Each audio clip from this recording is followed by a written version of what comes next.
Hey there, it's Eugenio Zabell here, and today I really wanted to share with you something that's been extremely helpful for me to achieve a decent amount of success at a pretty early age.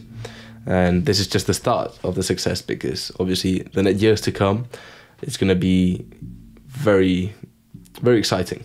But I really want to share with you because honestly, as you can probably see, I'm not too old. I don't have a lot of beard, so I'm pretty young still, and I'm still in my early 20s. When you're in your early 20s, everyone, in my case, are in university or doing a master, whatever it is, partying, girls, alcohol, all these kind of things. And I want to share with you, how do I actually handle that? How do I handle working on a Sunday when all my friends went out partying on a Saturday and on a Friday?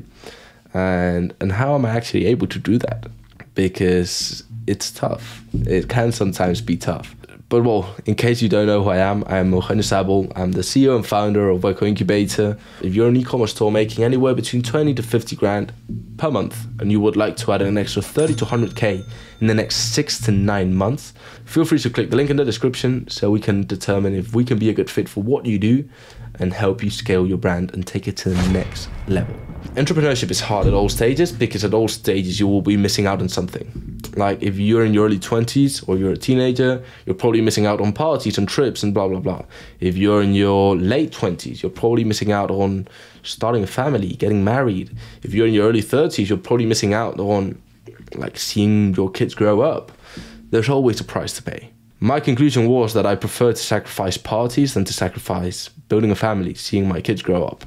So how do I actually handle that? Because with our age, obviously, Instagram, social media, all these kind of things are such a huge factor. And today I want to share with you what I've noticed to be the main things and the things that have helped me the most to be able to achieve this and be able to have like a disgusting discipline when it comes to my lifestyle and really be kind of like a monk. Not always, I must say, but 80%, 90% of the time. Well, look, the first tip, and this is honestly the most important tip in my opinion, is no social media. And by no, I mean none, okay? None is none. I don't have any app installed in my phone. I don't have Instagram, I don't have Facebook, I don't have YouTube, I don't have TikTok, I don't have Snapchat. There's only one platform I have, which is WhatsApp, to be able to speak with clients, to be able to speak with the team, to be able to do all of this. At the start of my journey, I did delete Instagram, which was the platform I spent the most amount of time. And I must say, every now and again, I do download it, I check out some stuff, what friends are up to. And after a while, I noticed like those effects in my mental health, and it's such a huge difference. Like I think technology has been great for humanity in general, but I think social media has had such a big impact, and my business is heavily based around social media. But honestly, I don't use it myself. I think it's disgusting what it does to your mental health. So the best thing you can just do is not have it, not see what it's all about. And there's one important thing with social media. It's just fake. Like how many people share, well, for example, what I've been saying in my past videos, what they've been going through, what like their tough times, how they've been suffering with this, with that. How many people really emphasize on that? Not many. They would just show their fancy trips, their fancy purchases, them doing this, that. And that's not really true. And I think it's important. Also, when you are trying to build something, one of the biggest traps you can fall into is to compare yourself. For example, I compare myself with people that are further down the journey, that have been longer in the game. And I say, oh, why is this guy making this and I'm making that? And that's also something I try to avoid now, because that really gives you anxiety. It gives you you're not as good as you think you are. And that's not true. Like everyone has their journey, and you just need to focus on yourself. And social media does everything but that. You really need to focus on yourself if you really want to build something valuable and something that can really change your life. Honestly, sport has been crucial for me. And when I've been a couple of days without doing sport, I noticed that anxiety. I'm feeling a lot worse. Honestly, and it's really a question. I don't know how you're able to do it without doing a lot of sport. Like I do sport 6 days a week, and then I spend around 1 hour every week doing sport.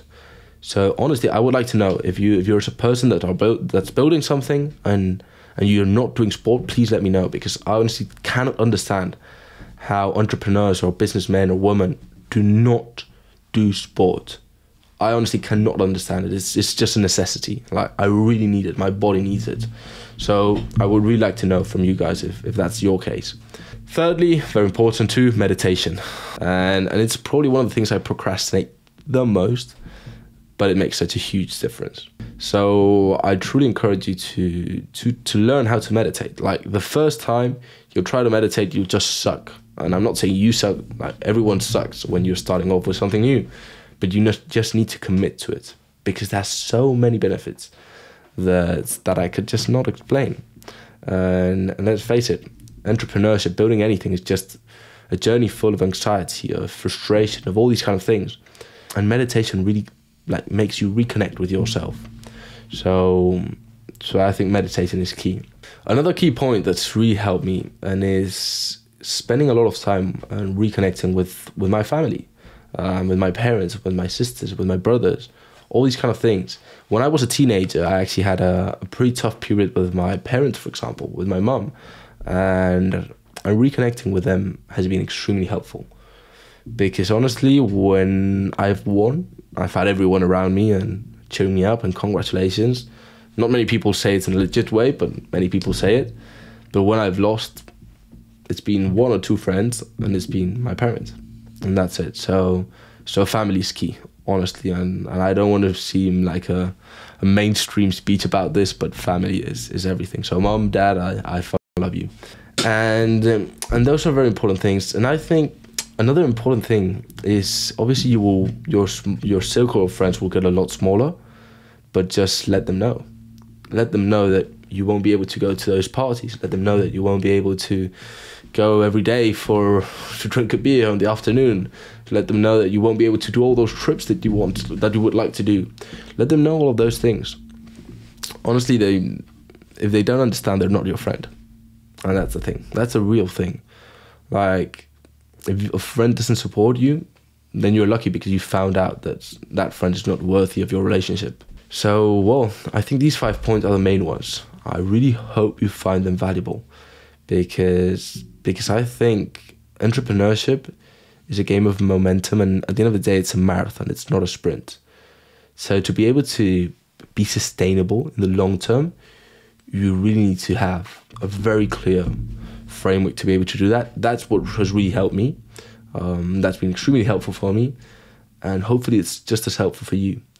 And the benefits are insane. Like, no social media, sport, meditation, family, small circle of friends, all these kind of things. So I really hope this was helpful. Honestly, I really like to use and take a different approach. I'm just fed up of gurus, of people saying how brilliant everything is, how their life is beautiful. I like the only reason I've really, and the only motivation I've had behind starting a YouTube channel is that everyone just speaks about how great everything is, how their life is beautiful, how they're traveling. And I think there's always a different part, a side that not many people actually see. So I'm here to really show you that side, and not to just fool you with how everything's beautiful. So finally, if you've liked the video, if you've liked these concepts, I would really love if you could hit the like button, subscribe, to help me as much as I've hopefully helped you out with this knowledge in this video. So I wish you an amazing day. Many thanks for staying till the end, and I wish you a great day. Bye-bye.